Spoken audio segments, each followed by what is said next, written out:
Quiero primeramente agradecer al Colegio de Ingenieros del Perú,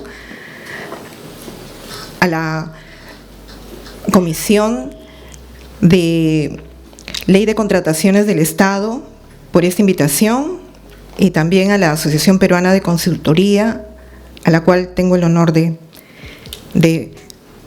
conformar la directiva.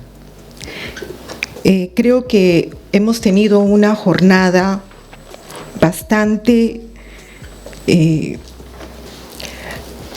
interesante. Hemos venido escuchando desde la mañana varias exposiciones muy brillantes y yo voy a tratar de, por el poco tiempo, de resumir. Yo estoy dejando la exposición para que sea compartida, de manera que voy a tratar de ser un poquito más ágil y dejar sobre todo remarcada algunas ideas o algunas cosas que hayamos no digamos profundizado totalmente, ¿no? Yo voy a tocar el tema de limitaciones de consultores por la normativa actual. ¿Por qué estoy tocando este tema? Yo soy consultor de obras, ¿no? Tengo más de 30 años de consultor ya de obras. O sea, he estado en varios, digamos, participado en licitaciones de varios gobiernos, ¿no?, que han estado en nuestro país, ¿no? Entonces he visto una serie de modificaciones que yo creo que ahora, cuando vaya a ir exponiendo, ustedes se van a dar cuenta por qué es que hemos llegado a esta situación que hoy en día la vemos y es increíble cómo hemos retrocedido en lugar de avanzar, ¿no?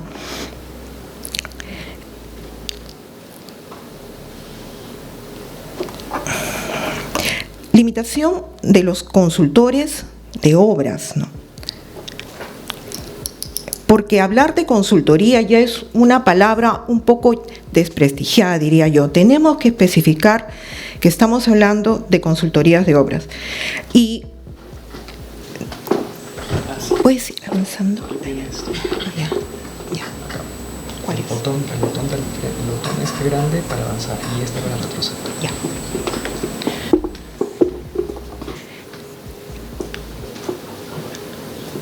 Tenemos que definir lo que es un consultor de obras, que nosotros tenemos aquí en el Perú la definición que nos da el máximo órgano supervisor de contrataciones del Estado, que es el OCE.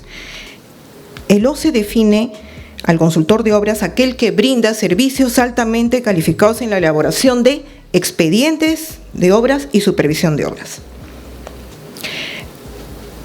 Y la Federación Panamericana de Consultores, a la cual también pertenece el APC, define la consultoría de obras como la ingeniería de consulta.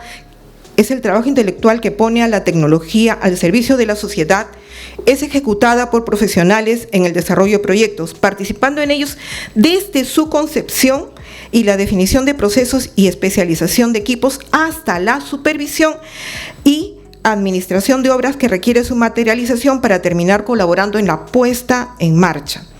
Entonces vemos que hay una diferencia de conceptos entre lo que estamos manejando hoy aquí en el Perú y lo que se maneja a nivel latinoamericano, que es bastante coherente. El MEF ha definido el ciclo de proyecto, que es lo que manejamos todos hoy en día, es la preinversión, la inversión y la posinversión. La preinversión, ¿no?, ha sido trabajada desde este ciclo de proyecto de acuerdo al Sistema Nacional de Inversión Pública que se promulgó en el año 2000 y se pudo hacer efectivo a partir del año 2002. Tenía 3 etapas, ¿no? Pero ahora se ha reducido y solamente ya estamos con las 3 etapas, pero en la preinversión estamos a nivel de perfiles. Luego tenemos la inversión, que es estudio definitivo, ejecución, y luego la posinversión, que es la operación y mantenimiento. Los consultores de obras hoy están, digamos, enmarcados más en la parte de la inversión, o sea, en el estudio definitivo y en la supervisión, ¿no? Pero tenemos que remarcar, porque ya se ha escuchado, que el estudio de preinversión es cuando nace la idea del proyecto, y lo que se obtiene del estudio de preinversión no solamente es una tasa interna de retorno o un valor actual neto, no, ahí se está partiendo las características importantes del proyecto, como es la ubicación, el inicio, los parámetros geométricos que van a definir ese proyecto. En el caso de obras viales, el número de carriles; en el caso de puentes, la ubicación. Sin embargo,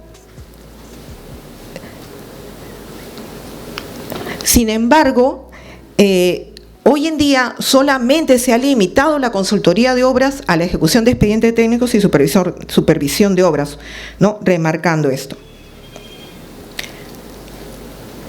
Creo que me pasé una. Estamos retrocediendo. Estamos avanzando.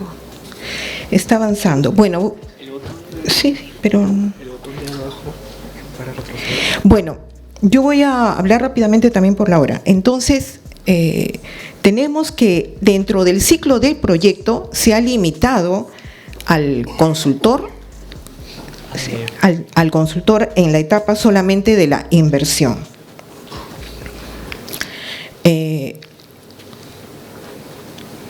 Ya, sí. Esa es digamos, de acuerdo al Ministerio de Economía y Finanzas y OCE, se considera consultoría de obras solamente esa etapa de inversión. Pero ese es el principal problema en este momento, ¿no? Uno de los principales problemas. Tenemos nosotros, este es un pantallazo del OCE, donde hay 4 registros como para ser proveedores del Estado, ¿no? Tenemos el proveedor de bienes, de servicios, ejecutor de obras y consultor de obras. Entonces, el OCE maneja todos los registros, tanto para todos los servicios que tiene el Estado. Entonces, el problema nace justamente en este nacimiento del proyecto, porque los perfiles son encargados como sin una simple consultoría. Tenemos casos como la carretera central, donde no se han analizado todas las alternativas y hoy se ha encargado a un PMO extranjero para seguir viendo nuevas alternativas, ¿no? También hemos escuchado que las obras se paralizan por expedientes técnicos deficientes. Aquí quiero profundizar un poco y analizar, ¿no? Ya se ha hablado de los costos subvaluados de los estudios. Tenemos que los estudios definitivos están costando menos del 1%, que los estudios de preinversión son realizados por consultores que no son consultores de obra, que son simplemente empresas consultoras que han ganado la licitación por facturación. También tenemos el problema de los términos de referencia que no han sido los más adecuados y interferencias. Existen factores que yo he escuchado hasta en el Congreso hablar de que los expedientes se copian. Bueno, aquí no vamos a hablar de este tema porque son temas ya de corrupción que sucede mayormente en provincia, pero un expediente técnico obligatoriamente tiene que partir de los parámetros con los cuales se aprobó el perfil, o sea, el inicio, el fin, el número de vías, todo. Entonces, si el perfil no ha sido bien desarrollado, ya tenemos un problema en la ejecución del expediente técnico. Sumado a ello, tenemos el problema de que la actual ley, la actual normativa, llega a multar hasta en 20% a los consultores. Entonces, les aplica un desfinanciamiento que afecta indudablemente con la calidad. Luego, otro tema, estos contratos son a suma alzada, distintos a los otros contratos de supervisión. ¿Qué significa? Que no se está pagando por una mayor exploración. Si uno requiere una mayor exploración, la tiene que hacer. Yo acabo de tener un caso así para el puente San Francisco que estamos diseñando en el Brain, donde solamente se pagó o se presupuestó en los términos de referencia 4 exploraciones, pero finalmente hemos tenido que hacer 6 exploraciones con diamantina hasta más de 60 metros. Eso no lo reconoce la entidad porque es una suma alzada. Nosotros podríamos ir a un arbitraje, pero como ya sabemos, los arbitrajes, 1, demoran mucho, y 2, son procedimientos que de verdad se requiere un apoyo muy, muy fuerte en la parte legal. Entonces requiere una inversión muy fuerte, y mientras uno va teniendo el problema del arbitraje, tiene el problema del plazo de la obra que debe culminar. Entonces, esa modalidad de suma alzada no es conveniente para los estudios, porque lo que se tiene que pagar es una ingeniería de detalle, ¿no? Y como decía en la mañana, ingeniería que no se paga, ingeniería que no se hace. O sea, es lo más lógico. O sea, como funcionario, si bien es cierto, tienen la espada de Damocles atrás a la Contraloría, que le dice, tú tienes un término de referencia, pero también no se puede, sobre el perjuicio del consultor, ¿no?, forzarlo, y le ejecutan una carta de fianza para que haga lo que técnicamente debió estar en los términos de referencia, pero bueno, o sea, también los términos de referencia son una referencia, o sea, tenemos que primero poner la técnica por delante, pero no, o sea, se ha dejado la técnica y se ha ido a la forma legal. Entonces, ese es el gran problema que tenemos los consultores. Luego, cuando se empieza la consultoría, se hace una programación para ir a campo, y en ese momento no hay, o están liberados los terrenos.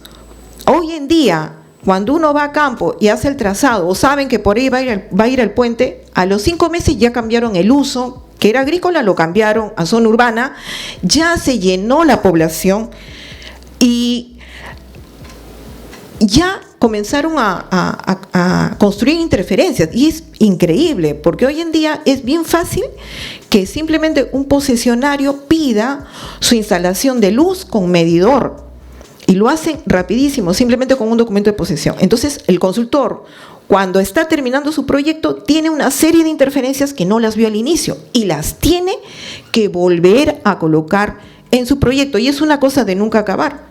Entonces, eso no está normado en los términos de referencia, y el consultor finalmente es el que sufre económicamente las consecuencias, el mayor plazo y la multa, ¿no? Ahora, ¿qué pasa cuando el proyecto se culmina, se aprueba y va el contratista de obra? Generalmente ha pasado 3 años, la situación cambió. Entonces, le comunican al consultor, señor, hay esta interferencia, o hay usted no ha considerado este cable, y el consultor muchas veces o no está, o no puede ir a la zona, o han pasado más de 3 años y no puede responder a eso. Mire, yo tuve un caso, el puente Pisac, ¿no? En el año 2010 colapsó, nosotros hicimos el estudio el 2011, el 2012 fue un contratista, y el puente era con pilotes, y el contratista había excavado para colocar los pilotes, algo absurdo, porque los que saben de pilotaje saben que la máquina pilotea desde la superficie. Sin embargo, a mí me llega, ¿no?, una carta indicando que el proyecto está mal y que no se ha considerado un acceso para que entre la máquina perforadora. Entonces, yo cuando me acerco al ministerio, la verdad que me aterré cuando me contaron que habían excavado al nivel del cabezal del pilote, porque justamente se diseña pilotes para pilotar de arriba y no afectar, ¿no?, el suelo, no excavar, porque esa zona era zona urbana y encima tenía el río Vilcanota ahí nomás. Entonces podía haber colapsado toda esa zona y luego irnos a juicio todos, ¿no? Entonces es un problema de lectura de planos, es un problema de que se demora mucho tiempo el contratista y no hace de repente las consultas. Yo tuve que agarrar un vuelo, ir e inmediatamente paralizar la obra y decir, no, tienes que volver a rellenar y volver a hacer tu procedimiento constructivo. Pero no todos los consultores pueden hacer eso. De repente no están en el país, o tantas razones. Entonces es fácil decir, se paralizó la obra por deficiencia del expediente técnico. Claro, porque eso es lo más, digamos, el que no sabe responder, no está para defender su proyecto, le chancaron eso, que es el expediente técnico, ¿no? Y en otros casos, bueno, en provincia sucede muchas cosas extrañas que, bueno, ya no son cosas técnicas, ¿no? El año 2022 fue que se hablaba de obras paralizadas. Teníamos una serie de obras. Este año se dice 1.879 obras paralizadas y todas tenemos este tipo de problemas. Entonces, el tema de la paralización de obras, como explico, tiene varias aristas. No es tan sencillo decir un expediente está mal si toda nuestra normativa nos está empujando a que digamos, haya este tipo de consecuencias. Miren, tenemos un caso de limitación del consultor, que es la categorización. Se ha categorizado a los consultores y solo se considera su experiencia de los últimos 10 años. ¿Desde cuándo? Desde la ley 30225, con su reglamento y sus directivas y sus bases estándar, más o menos ha sido el año 2014 que se promulga esta ley. El año, yo acá he hecho un pequeño cuadro de también lo que hemos estado escuchando en el día. Antiguamente había tres órganos, ¿no? El Consulcov, el CONASUCO y el CADELI. Para los que son de mi época todavía se acordarán. De ahí se unió todo, porque se dijo que se necesitaba un tribunal para que atienda todo, ¿no? Y no esté separado. Entonces, eso se promulgó y así nació el CONSUCODE, adscrito a la Presidencia del Consejo de Ministros. Esto fue lo que, digamos, cambió ya las reglas de juego, digámoslo así, ¿no? Entonces, el 2014, después de varios cambios, se promulga la ley 30225 y el 2007 se crea el OCE y luego el 2014 se promulga la ley 30225. Fue sin duda un aporte de esa ley porque necesitamos un nivel de solución de conflictos que fue el arbitraje y tuvo un éxito porque se solucionaban problemas que antes iban al Poder Judicial. Hoy hemos avanzado después de tanto conflicto y tenemos la Junta de Resolución de Disputas que es previa a ese paso. Se ha avanzado y creo que es ahora importante y se ha escuchado aquí hablar por los expositores presentes que debería tenerse esta JRD también para la consultoría.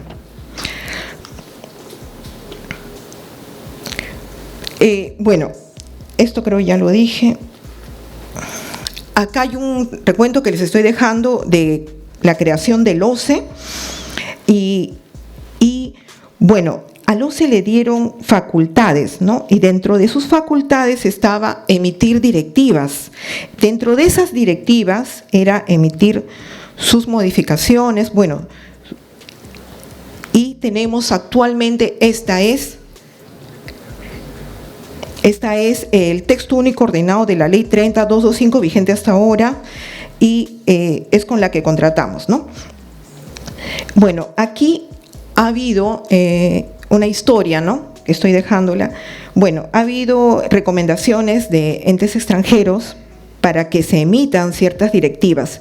Es así que se emite la directiva en el año 2016, la 016-2016, donde se categoriza por primera vez a los consultores. Y es por esa razón que muchos ingenieros que tienen experiencia, que han construido puentes, carreteras, edificaciones, hospitales, no pueden contratar con el Estado como consultores, simplemente como empleados de empresas consultoras, porque no les han validado su experiencia. Al principio se pidió 10 años, luego se ha bajado. Pero es como fue el año 2016, pasaron varios años y entonces esos ingenieros o esas empresas ya no pudieron trabajar.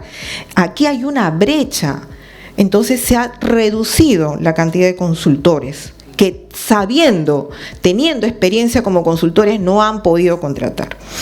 Coincidentemente ese año, el 2016, bueno, un poquito antes, el 2015, salieron varios paquetes de puentes y acá ha estado el ingeniero Jack López y se acordará también, porque en esos paquetes de puentes también la normativa cambió coincidentemente justamente para esos puentes y también se les dio colegiatura a muchas empresas españolas, o sea, todo coincidió para que las empresas españolas contraten esos paquetes de puentes que luego esos paquetes de puentes han tenido problemas con las conocidas empresas del Club de la Construcción. Entonces tenemos que analizar que esta directiva sacó del camino a los consultores y muchas empresas consultoras peruanas, ¿no? Y no puede ser que solamente se califique 10 años. O sea, eso es algo que no tiene ningún sentido, ¿no?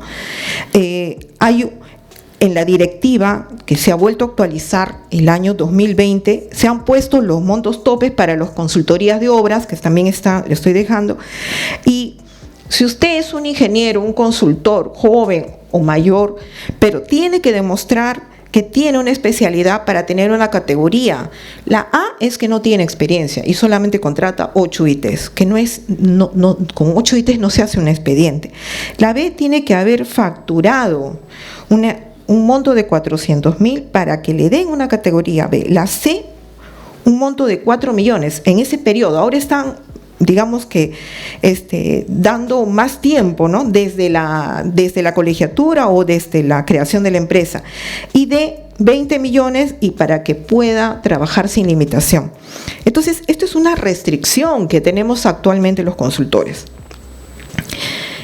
Este es el cuadro del año 2023, que lo pueden revisar. Entonces, estas directivas ponen límites a los consultores, han categorizado y no se pueden consorciar una categoría con otra de manera que pueda uno avanzar, ¿no?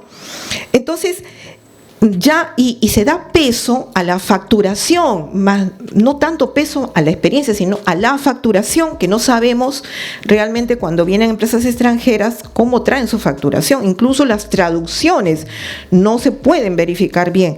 Y los ingenieros o las empresas peruanas se ven obligadas a consorciarse para poder contratar, ¿no? ¿Qué va a pasar? No va a haber consultores a futuro. O sea, esto no solamente es una crisis, este es un problema que el 2015 ya se veía. Y muchos hemos venido al Colegio de Ingenieros, hemos venido con varios ingenieros a advertir, porque yo realmente felicito a este comité, porque es la primera vez que se está hablando tal cual y se está diciendo las cosas que deberían haberse dicho, y que el colegio no solamente es un gremio, sí, que nos hermana o nos capacita o puede regular el ejercicio, sino que tiene un deber con la ciudadanía, porque son los ingenieros los que conocen de la infraestructura. ¿Quién le va a decir a la ciudadanía si esos viaductos pueden resistir un sismo de 6, 7, 8 grados? ¿Quién? Los ingenieros. Entonces nosotros tenemos esa obligación como colegio de ingenieros, y realmente felicito a este comité. Bueno, también tenemos la restricción de las bases estándar. Las bases estándar han sido emitidas también en el año 2016, y en estas bases tenemos que se indica que se va a uniformizar, ¿no? ¿Por qué? Porque también se tenían bases donde habían cosas extrañas, donde a veces se decían, oye, están pidiendo un marciano. ¿Por qué? Porque pedían una experiencia, por decir, a 5.000 metros, con una carretera que tenga tal cosa, o un puente que tenga esto, o sea, cosas que solamente eran para alguien especial, ¿no? Entonces dijeron, bueno, vamos a estandarizar.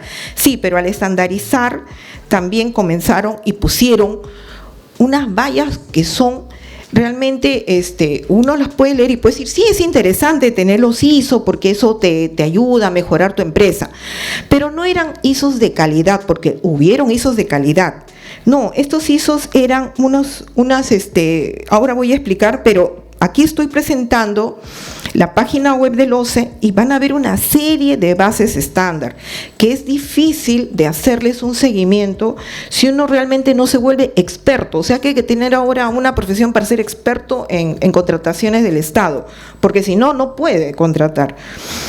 En esas bases ya se cambió lo que era la experiencia que uno le pedían en determinado proyecto, y se puso otros factores añadidos, como vamos a ver, que es la capacidad legal, la capacidad técnica. ¿Qué es la capacidad legal?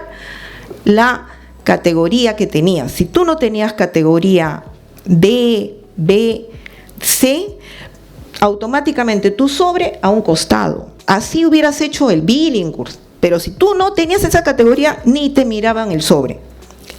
Luego en la evaluación ya entraba ya la experiencia de la especialidad, pero a nivel de facturación y la metodología, y aquí entran otras variables que realmente no tienen, digamos, que ver en el diseño propio del expediente o del proyecto, que es la sostenibilidad ambiental, la protección, desarrollo humano, integridad, contratación. Y bueno, yo estoy aquí adjuntándoles las últimas bases, que lo voy a pasar, que son estas, ustedes las pueden ver, ¿no? Y aquí se pide justamente la experiencia de los últimos 10 años. Aquí están lo que se está pidiendo como personal clave. Y bueno, ahí no leo bien. Ya. Bueno, todo ese puntaje finalmente se evalúa y se califica a 100 puntos y luego con el precio se hace una ponderación. Entonces, cuando a veces nosotros, los consultores, un poco más de más experiencia y haber pasado por tantas leyes, hemos ido al OCE a decirle, señores, ¿por qué ustedes están colocando esa calificación de, por ejemplo, la no violencia contra la mujer, el certificado de la no violencia contra la mujer? ¿Por qué están colocando el certificado de huella hídrica? ¿Por qué? Y la respuesta era, no, pero solamente le hemos dado 2 puntos. Pero es que esos 2 puntos determinan al ganador, porque la mayoría de las veces es un sorteo, o sea, llegamos a los 100 puntos y nos sorteamos. Entonces, el que tenía el certificado ya era el ganador. Y miren, yo siendo mujer no he podido sacar el certificado de no violencia contra la mujer, porque solo lo dan a empresas y por determinadas épocas del año. Miren cuán absurdo es la normativa que tenemos. O sea, no estamos avanzando, digamos, en algo que vaya a ayudar al expediente técnico, sino estamos dando la buena pro a empresas que han tenido estos ISOs que demoran en gestionarse, lo han tenido antes, ¿no? Hay suertudos, pues, que tienen esta información en el momento oportuno.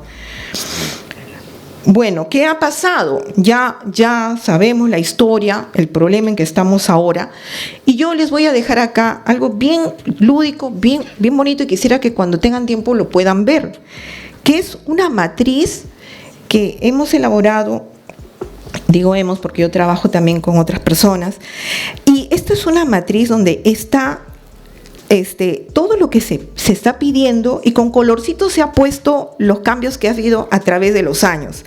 Entonces, llama la atención, fíjense, cómo antes pedían experiencia de la especialidad, de la actividad, y a partir del año 2016, cuando el OCE tiene ese poder de sacar esas directivas, ya no lo piden.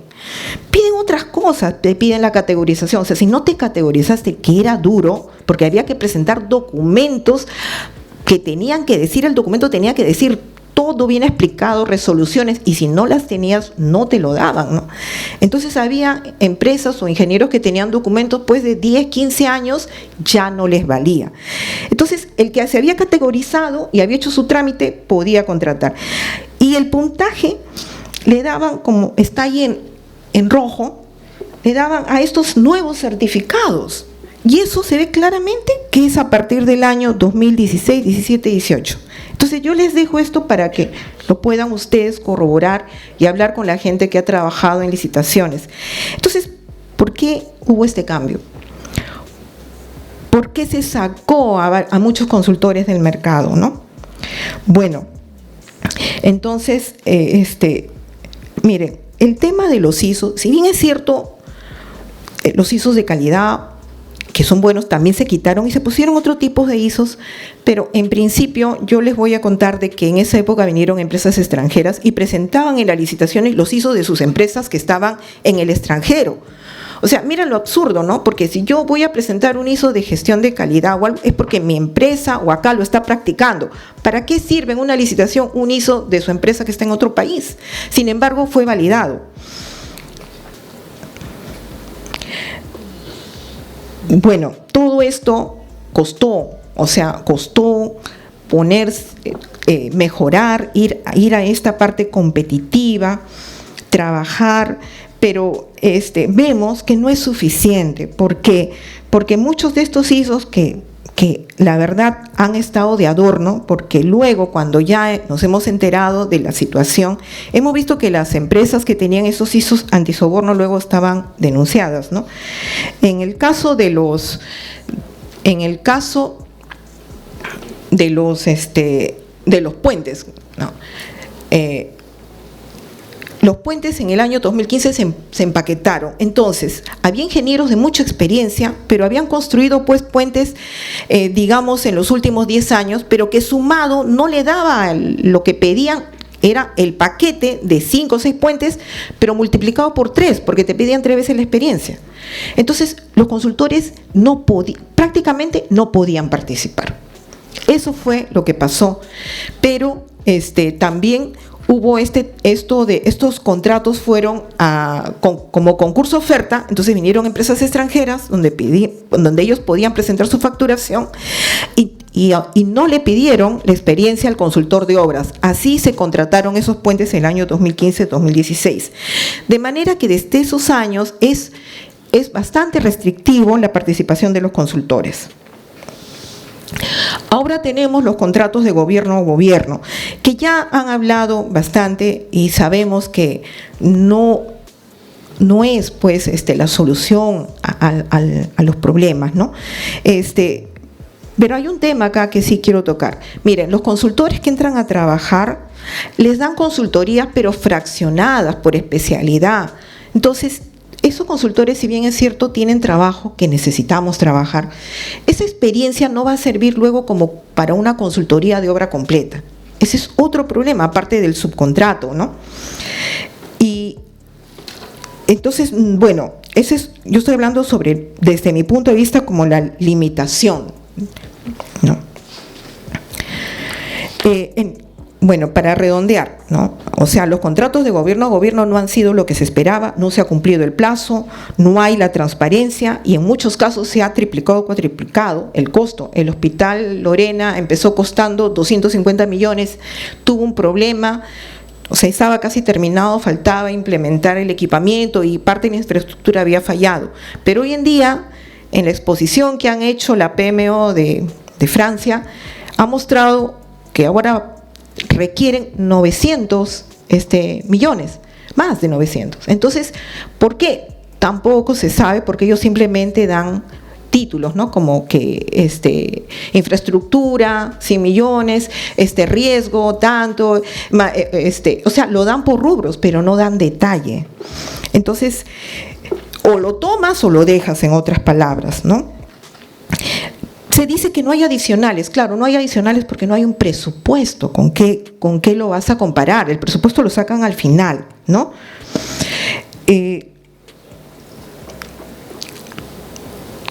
Bueno, yo he escuchado también mucho de que se hacen los contratos de gobierno a gobierno porque hay mucha corrupción en el Estado. Y miren, la Contraloría constantemente hace denuncias, no solo a funcionarios, a todos los involucrados.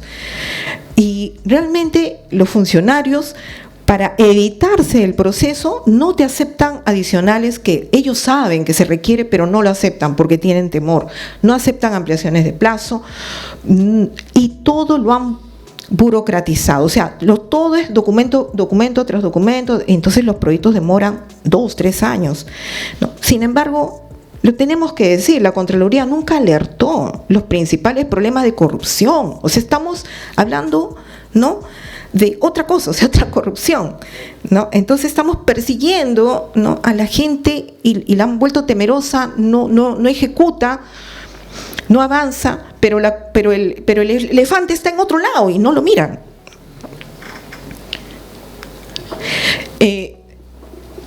Se ha judicializado la ingeniería, ¿no? Hoy en día los funcionarios ven que todo esté completo, los términos de referencia, y los términos de referencia son una referencia y a veces copiados porque son modelos ya, ¿no?, que debes cumplir. Y no se va al fondo. Miren, hay casos que la Contraloría dice, yo lo he visto, ¿no? O sea, ya cumplió el tope del plazo de la multa y el funcionario, por temor, le resuelve el contrato estando al 98% de la obra. ¿Y saben lo que le va a costar al Estado hacer el saldo de obra, volver a contratar esa obra? Después de 2 años, 3 años que ha habido lluvia, inundación, se ha corroído el fierro, no le va a costar 2%. Sin embargo, tenemos ese absurdo hoy en día, porque la Contraloría ve eso, o sea, ve la manera de sancionar al funcionario. ¿Y Y así tendría para contarles más casos absurdos. ¿Por qué? Porque también ellos reciben bonos. O sea, ellos reciben bonos por sus denuncias. Tenemos varios ingenieros que han venido al colegio a pedir ayuda y tiene que implementarse. Por favor, hago un pedido al decano y a la decana también, tanto departamental como nacional, ingeniero Roque y a la ingeniera María Ponce, para que se implemente la Defensoría del Ingeniero. Hay tantos casos de verdad tan tristes. Hablamos de destrabar obras, pero hablemos de no trabarlas. Quiero decir la frase que escuché en la pandemia al ingeniero Sagasti, cuando hablaba con el ingeniero Felices. Dice, el Perú es un país que exporta ingenieros e importa ingeniería. O sea, somos un país que tenemos la capacidad técnica desde la época de los incas. Cuando hablan de los ferrocarriles, me dijeron el otro día, pero si los ferrocarriles lo han hecho los extranjeros. Henry Mays quería hacer el ferrocarril con 6% dependiente y los ingenieros del cuerpo de ingenieros en ese momento dijeron que tenía que ser 4%, y hubo una pugna, como vivimos hoy en día. Y no, porque era imposible hacer 6%. Y hoy tenemos nuestro ferrocarril central gracias a esos valientes ingenieros que tuvieron una lucha muy difícil. ¿Por qué los peruanos, los ingenieros, no podemos ser protagonistas de nuestro propio destino? En nuestro país está todo por construir. Cuando yo hablo con gente a veces de otros países, por ejemplo los coreanos, vienen acá y les gusta el país. ¿Sabes por qué les gusta? Porque todo está por hacer. Ellos en su país no hay casi nada por hacer. Acá está todo. Y el ingeniero, por naturaleza, es el constructor, es el llamado a liderar estas obras. Miren, la Autoridad de Reconstrucción con Cambios ha sido el peor desastre que hemos visto, que no solo ha costado dinero, ha costado vidas. No sabemos nada, pero hay un tema. O sea, ¿por qué no hemos tenido directores? No solo ahí, ¿no? Sino en las otras, en el terremoto que hubo de Pisco, ¿no? O sea, no llamaron a los ingenieros.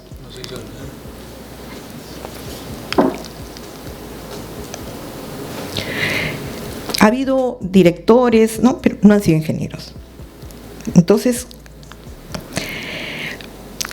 conversando con un doctor muy renombrado, me dijo, la ley no es mala. No, la ley no es mala, esto lo he sacado, yo no soy abogado, hablo de la ley porque me toca, pues me afecta, ¿no?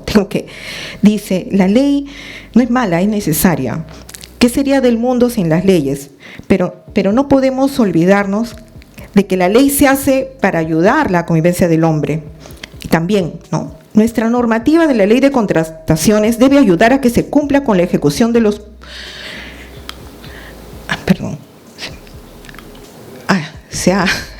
Bueno, no sé si lo puedes poner.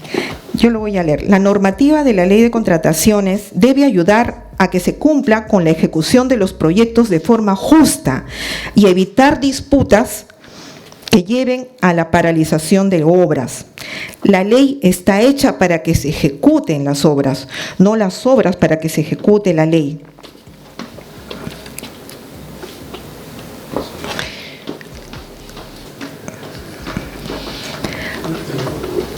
Bueno, y esta es mi última diapositiva, no sé si la van a poder poner. Y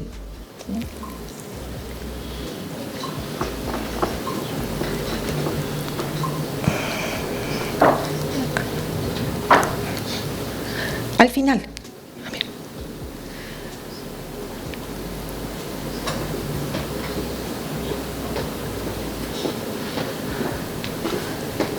La última.